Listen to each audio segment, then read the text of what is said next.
We can't say the future without AI. I mean, there's no way around it. 50% of workers now believe AI is going to improve their experience. When I come into the meeting room, I need a way to incorporate my AI with what's going on in the meeting. It's almost a bring your own AI type of a concept. Most of what we do in our day-to-day is going to change significantly.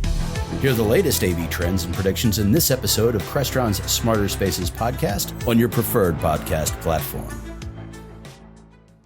Last week, 16 billion Apple, Facebook, and Google, as well as a variety of other passwords, were leaked. What I wanted to talk about was first of all, if you somehow miss this, go change your passwords. If you're listening to this podcast, you should just change them anyway right now. So just change them. Mm-hmm. Should never say password in it, right? Should never, all the simple things. Shouldn't be your birth date. Shouldn't be your spouse's name. Shouldn't be your dog's name. Shouldn't be your kid's name. All these things that are the typical things. Use something long. Come on. Hey, what's the matter? You don't understand English? You can't come in here unless you say swordfish. Now, I'll give you one more guess. Swordfish. I think I got it. Is it swordfish? That's it. You guess it. Pretty good, huh? Fine. You guess it. On this episode of ResiWeek, we talk HDMI power, getting out of the house, and 16 billion passwords. All this and more on this episode of ResiWeek. This is ResiWeek episode 488, Not My Problem. Welcome to this episode of ResiWeek. This is your weekly roundup of all the latest news and stories for the residential AV industry. I'm your host, Matt D. Scott for AVNation.tv. And this week, I'm pleased to be joined by my good friends. First, we have Mr. Paul Williams. He's the Managing Director of Home Management Business Unit over at NICE. How you doing, Paul? I'm doing great. Thanks, Matt, for having me on the show again. Always love being here. Oh, thank you for joining us. All right, we are going to kick this off with a story that comes to us from CE Pro, remembering HDMI's well-intentioned but failed cable power feature. This was kind of announced with Rev 2.2 back in 2020. It was the concept that they were going to allow power over that HDMI cable to, in theory, power your display so that you had one cable going to the TV. It has really just not gone anywhere at all, although there is some new developments coming out of China in the GPMI interface, which again is supposed to give you 192 gigs of bandwidth with 480 watts of power, et cetera, et cetera. But again, none of the major manufacturers have jumped on board with this that we've seen. Paul, when you see this, what's the issue? Why didn't this take off? It seems like a great idea. One cable, power everything, kind of like the One Connect that Samsung brought out in their proprietary cable. But for HDMI to do it on that spec, why did this die on the vine? Yeah, I think there's a couple of reasons. I think the first thing is I look at this as it's a solution looking for a problem. I mean, there's lots of ways to solve this that are easier, quite honestly. But I think, and it could be easy if it was just simply plug and play and I can make it work. I think the bigger issue is if I'm a manufacturer, because it has to be on the video production side. So it's whatever the video source is that's producing it has to then generate the power. I've got a couple different things that are going to be an issue for me as a manufacturer. One, I'm going to have to upgrade my componentry on the product to be able to output that voltage because I didn't need to before. All I need to do is just enough to carry the video signal. I don't have to have power for a third party device hanging on the back end of it. So now I've got to increase that. That's going to come at an extra cost. Now I've got to be able to because I don't want to take a margin hit, I've got to raise my pricing on all of my product that I'm going to sell when maybe, if you're lucky, a small percentage of the total customer base is going to use that. Or now I have to sell two versions and now I've made my complex product line because do you need the one with power or the one without power? Now I've got this whole thing that's there. Just it doesn't make a whole lot of sense if I'm a manufacturer. There's no reason for me to do it. And then the other part of that is now that I've got that on there, I've got to make sure that it works reliably so that I'm not getting blamed when the third party that's not doing their side of taking that power and using it correctly is an issue where they're requiring more power than I'm able to supply them, right? More than the standard wants, right? In which that stuff happens, right? We see that in HDID and video handshaking. We see those kind of things all the time where they're not to the standard. They say they are, but they're not really there. And you get that with some of these products that are out there. So for me, from a manufacturer perspective, too complex. I don't get any benefit out of it at the end of the day. And it's going to cause me lots of extra costs, but it's also going to cause me potential problems in the future. And so I just don't see the need for me to be able to take that on. What's the issue with the display manufacturers. Is there one? We've had a variety of solutions that have kind of been loosely talked about. There was there were some PoE devices, sort of. There were a bunch of wireless power solutions. Like this has been a concept for a while, and literally no one's jumped on board effectively with it. Is it that added cost concern, do you think? I think it's a couple of things. It's added cost, and then, like I said, there's other ways to solve this problem that are fairly easy, right? If it's because I'm hanging a television and I don't have enough power outlets behind it, lots of manufacturers, including us, that manufacture products that go behind the TV, they're slim form factor. I can get multiple plugs, and I can manage the energy at the same time too, and make sure that I've got clean power back there. There's lots of ways to solve this problem. If I'm having a problem getting power to a device, that I can do that without having to add any more complexity with, once again, I know it's in the vein of trying to make it less complex with having a single HDMI cable, but it adds a lot of complexity from a manufacturer's perspective, for sure. Yeah, and you're still running a cable no matter what, which at that point, extension cords. Yeah, and then the other thing again, and it's really exactly, and now you got this other problem. You have really long HDMI runs with these extended HDMI cables. Now I've got to think about power draw across a 20-foot cable. What does that look like? What do I have to pump in order to make sure I've got a consistent voltage on the other side of that, right? So yeah, no, that's a great point. All right, we will watch that and see what happens. Let's change topics for a second. This comes to us from Residential Systems, Getting Out of the House by Caroline Heinz. Go take a read through this article. It's a very interesting one, focusing on this, the concept of switching or adding commercial to your residential portfolio from a product sect and a project design side. It covers a couple of things, including a good friend of mine and good friend of the show, Heather Sodorowitz out of Buffalo or Hamburg to be specific, and how her company started in residential. When it was her father, she took it over and has subsequently moved 100% into commercial, as well as a couple other companies in there as well. Paul, I love the deep dive that this article had, because light commercial, resimercial, that whole world has kind of always been offered up the same way shades were 10 years ago of this is a great add-on, everyone should do it. Yeah. And then as to be very blunt, as somebody who came from commercial and then got added a resi side, I've laughed and continually told people to stop doing commercial because they don't understand it. When you see this, what's involved in actually making, maybe not the switch to commercial, but adding commercial as a viable kind of business unit for a well-run residential integration firm? So we see this, it's been something that's existed for, a couple of decades. You have these, we've had integrators and various companies I've worked for that have tried this to make the jump from residential to commercial. And it's usually because the home they did was the CEO, and the CEO said, hey, I've got this boardroom and it doesn't work the way I would like it to work. Could you do something? And they go, sure, yeah, I can do it. And then they do it. And the technology, while similar, has nuances about that go into it when you start to take on the complexity of a commercial job. And you can get through that. It's a learning curve, but you can get through it. And there are great products on the market today that are commercially oriented. I'm not taking necessarily the same residential products and trying to put those into a commercial application. That's one thing that we've seen integrators try to do, and they then get flubbed up because it wasn't designed to handle that type of operation. But as long as you're using commercially specified equipment, you're okay.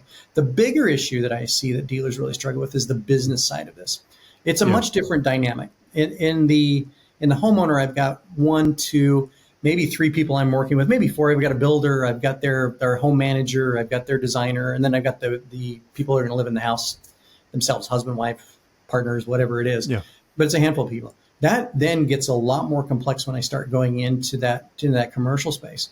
And even simple things like you would think would simple is like, because in a home I can go, you know what? I want to make sure the network is secure. I'm going to put, and it's stable. I'm going to put in a new network for you because I want to make sure that it's run there. You go into a commercial application and they've got an IT director that's going, you're not even touching my network. So I don't know what you think you're doing here, but you're not even touching that. I might give you a VPN access into my network that's running on its own subnet that I'm going to give you, but it's very locked off, and maybe I don't even have enough access to do what I need to do. So you've got that complexity. So the complexity of the people you have to work with. Then on top of that, it's a different way for how money is collected at the same time too. The way that they bill, and they're going, well, what are your terms? Yeah. Well, I get 30% from. No, you don't. I'm going to give you 60-day terms. You got net 60s, and now I as an integrator have to carry a cost that I now have to say, okay, it's okay. I'm going to carry these guys for 60 days, 90 days, whatever the arrangement is. Mm-hmm. And now I've got to carry that cost of the installation for my own labor and everything I'm putting in with the products. And I'm not going to get paid till 90 days later, just because that's how businesses run. They expect that there's a regular business terms you're putting in place. And then the other thing about that is now, and we've all had those difficult customers that, I pushed the button, the lights didn't turn off, and I'm going to get a call, and they're going to be mad. But I've got some period of time to go fix it, right? I can go, well, I'll tell you what, I can't do it today, but I'll come over tomorrow and we'll get it fixed up for you. It's one light in the house. Okay, no worries. Commercial application, completely different. When the boardroom doesn't fire up and they're supposed to be on a call with a client on Wall Street or whatever it is, and suddenly that conference call won't work, I can guarantee I'm heading in a van down to that company to figure out why it's not working right now, because it's not something I can wait till tomorrow on. So you've got to be able to your service part of your business has got to be geared to be, pretty responsive from that perspective. But then you've got the business terms you have to deal with. And then once again, you got to think about this. While the concepts are very similar between residential and commercial, the products, there's usually some delta in that. I need to be able to buy products or get products that are commercial or suited for commercial space. How do you analyze, or is there a good method to analyze to ensure that making a move into a commercial, I'm going to call it kind of like a subgenre, because there's commercial is massive, right? As far as an industry, what do you need to do internally to determine if that move is actually a good fit for you and your company? So I think there's a couple of things. You got to look at your own skill sets and go, what are the skill sets of the installation team I have, the support teams I have? Do I have the right skill set to be able to take this on? You've got to do the research in advance. You got to understand, okay, what would the products I use? You've got to get, and the good news is a lot of the manufacturers that manufacture are happy to help you with system design too, because they also don't want to run into trouble where I put this thing in, now I'm getting the bad rap because that installation is not working when it was an installation issue, right? And so I'm going to make sure that you've spec'd it out correctly. And a lot of them offer free design service for that. So you can get around that part of it to make sure that a lot of good manufacturers anyway will review your design and even help you with the design in those commercial applications to make sure it's working correctly. But you got to make sure you get the right staff on place. And then you got to look at from the business, like I mentioned before, you got to look at from the business terms and understand if you can do it. Then my suggestion is you try one. The other thing I see people get into are they get too far ahead of their skis. Their first project is a university complex. And I'm going to go do video distribution in 20 classrooms and audio distribution. And it needs to be able to have USB input, HDMI input. It's got to have VGA, all these inputs that I now have to do in there. And oh, by the way, it's going to happen over coax because that's all they have in place. And now I've got this really complex implementation. And I'm like, okay. And if that's your first project, then you've definitely made some mistakes. So take on a small project or something you can then start to go understand. And can I do this? And is it going to be profitable for me? Because they are time consuming, but so are residential projects too. Exactly. Yeah, I love how there's kind of closing statement in it about how it can help build a business that lasts, but it doesn't require weekend calls.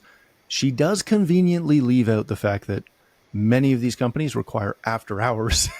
That is, like I said, if you're doing a conference call at 7 p.m. with China, because that was your time frame of when you can talk with those guys, and or Europe early in the morning, and it's not working, someone on your company's in a van heading down to that site to figure out what's not working. So my company does a fair amount of work now in medical and private practices, that type of thing.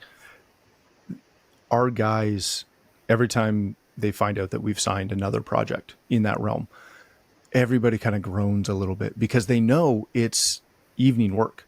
Yeah. We show up at 8:00 at night and we work till 3 a.m, 4 a.m, because they can't shut the office down. They can't shut the office down while you're in there working. And then they can't have you working around patients while they're trying to do services, right? And again, not working on the weekends sometimes is great. But let's not forget evenings come into play a little bit. All right. we are going to completely change topics for a moment. This comes to us from Forbes. Last week, 16 billion, and yes, billion, not million, Apple, Facebook, and Google, as well as a variety of other passwords, were leaked. This came through a variety of data breaches where something like, I think over 30 exposed data sets were made available with a range of 10 millions of passwords to 3.5 billion records each have been discovered. This hit a lot of the cyber world, if you will, for a couple of days before it kind of hit mainstream. What I wanted to talk about was first of all, if you somehow miss this, go change your passwords. Secondly, use a password manager. If you're not, that will alert you when these things happen. I don't want to shamelessly plug too many, but 1Password is fantastic, as well as LastPass. And then there's a variety of other ones as well. These guys don't pay me. I just really, really like both of them. But Paul, when you see this brought to mind kind of three things from you right off the top. One, who do I need to tell in my kind of like friends and family of, hey, don't go search and see if you can find your password in this. Go change your passwords, especially for banking and, Google and Apple, etc. But secondly, it started kind of an internal discussion over, was this something that I should communicate to our customers? Even though we don't handle their password management at all, we want nothing to do with it. We try to not even retain any of the passwords for anything, even the temporary ones that we set up for them.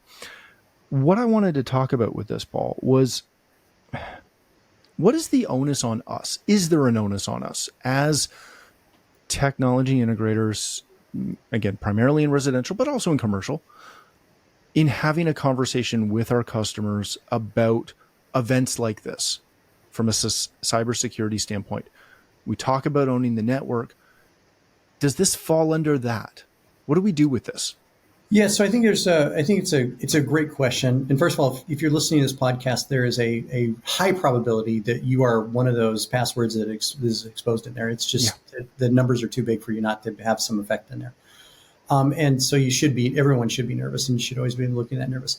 I think what it does offer, and once again, I don't think you want to take over responsibility for that with your consumer, because they get a data breach. You don't want them coming back to you going, hey, Matt, what did you do to me? You told me you were going to watch out for this, and now I've lost all someone got in my banking records, and I've lost all my accounts. Right? I mean, those are things that could happen. You don't want to have any onus in that.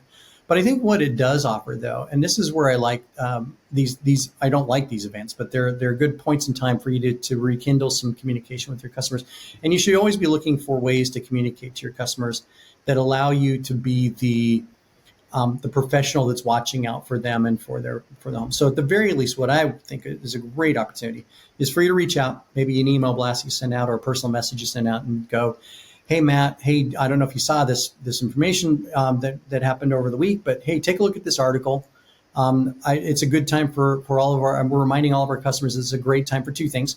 One, change your passwords and change them on a fairly frequent basis, but you should be changing them every once in a while, not using the same one. And then I would send them a list of good password practice. Mm-hmm. Should never say password in it, right? Should never... all the simple things. Shouldn't be your birth date. Shouldn't be your spouse's name. Shouldn't be your dog's name. Shouldn't be your kid's name. All these things that are the typical things. And you can find that documentation out online. I would just send them that and go, hey, just watching out for you. It's a good time for you to change those. Oh, by the way, let you know we're here and we're doing some things, and I'm running a special this month on XYZ. How'd you like me to come talk to you about this new product that we've got here? It's another reason to open up an opportunity to open up a discussion with your consumer about re-engaging. And as I've always said, the best customers you have are the ones you already have, that are already there, that you've already got. And so it's infinitely harder to get a new customer than it is to go back to your existing customers and continue to add value to what they've got, but also add value to you. And so you should always be like going back and looking at it. And these are good events for you to open the door and say, hey, oh, by the way, I'm still here and I've got some things I can do for you. So let me ask you this, because I was talking with Dave last week why am I blanking on his last name? Dave Pedigo, 2 weeks ago, about network security. And we talked about the fact that the industry, again, quite a few years ago, had a whole marketing campaign around owning the network. And we kind of went back and forth on what onus is on us if we're going to, quote unquote, own the network. And I kind of took the approach that I want our company to own your infrastructure, but I don't want to own your network.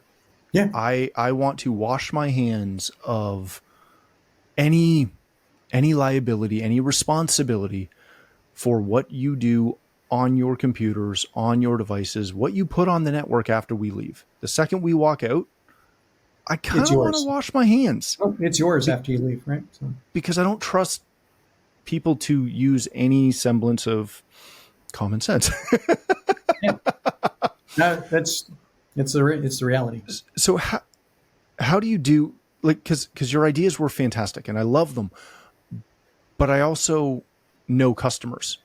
And the second I say, hey, by the way, because I've promoted 1Password again for quite a few years to a ton of my customers.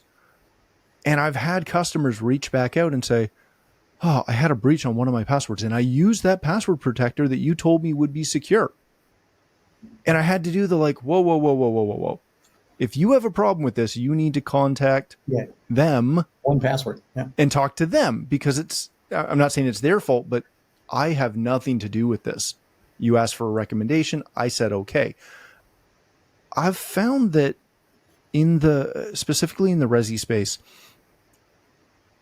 if you're willing to hold a customer's hand, they will hold it longer than you want them to. Oh, for sure. For sure. Is there a way to limit that mindset without distancing them as a customer? Yeah, I think it's a fine line, because you could say, I'm going to, as I leave and good integrators are signing support contracts, you could put a clause in there, check with your legal professionals to say, by the way, not responsible for any, I put it in the legal jargon, not responsible for any breaches of network. I've set it up to the best of ability. It's up to the consumer to be able to own the security and the privacy of their network and what content gets put on the network. I'm not held responsible for it. You can indemnify yourself from it, and you can do that legally.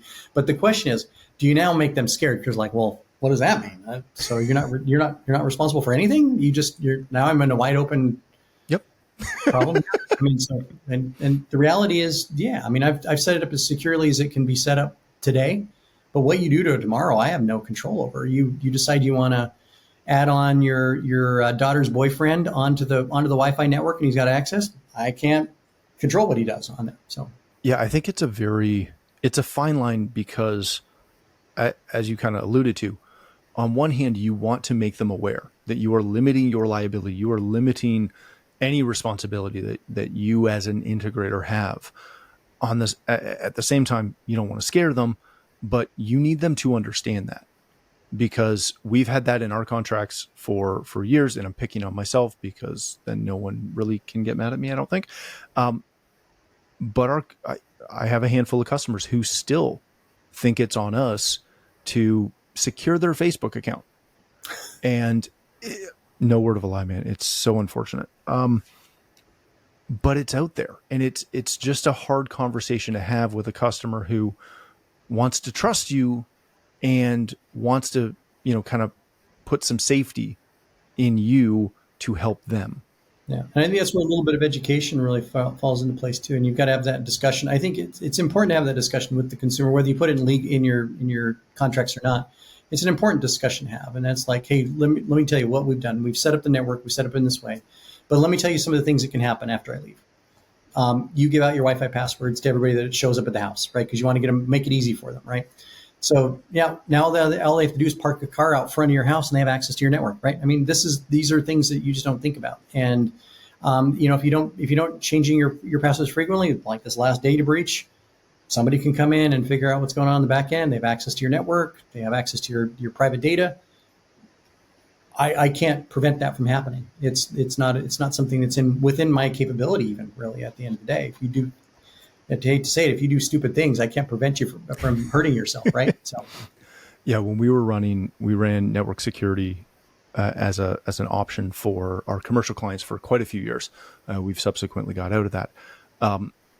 But we found, and there was data from Cisco, who was our primary partner at that point, that showed something like 97% of data breaches in their commercial environments was from someone internally absolutely. clicking a link. Yeah. Right. No, it happens all the time. I mean, at our company, we get these phishing emails all the time. It's like, here's the invoice that I forgot to send you. Click on this PDF, right? Oh, thanks. Yeah, it's fantastic. Just before we go, if you want to check or want a fairly good way to check to see if you are in that data breach, if you go to have I been pwned, pwned.com, it'll check the majority of breaches recently to see if you're in there.